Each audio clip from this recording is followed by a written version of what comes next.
রিমা আজকে তুমি এটা কি বানাচ্ছ?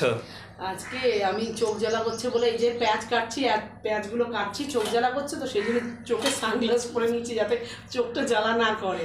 ঠিক আছে, এইবার তোমাদের আজকে একটা খুব অল্প সময়ের মধ্যে একটা দেখাচ্ছি। সামনে দই বড়া ইডলি করব, সেই জন্য এই যে ইডলির চাল কিনে নিয়ে এসেছি। এটা হলো বিউলির ডাল কিনে নিয়ে এসেছি। এটা হলো হরড় ডাল লাগে। ঠিক আছে, চাটনি করার জন্য ওই পোস্তর চাটনিটা করতে গেলে নারকেল লাগবে তোমার, এই যে তেঁতুল লাগবে তোমার, হিং লাগবে তোমার, গুড় লাগবে, আর সাম্বারের মশলা এভারেস্টের সাম্বার মশলাটা ব্যবহার করি। ঠিক আছে, এভারেস্টের সাম্বার মশলা আমি ব্যবহার করি। এভারেস্টে এই দই বড়া আর ইডলি করবো বলে তার সমস্ত আইটেম কিনে নিয়ে এসেছি। তোমার চিনি লাগবে চাটনিটা করার জন্য, চিনি লাগবে, তেঁতুল দিয়ে চাটনি।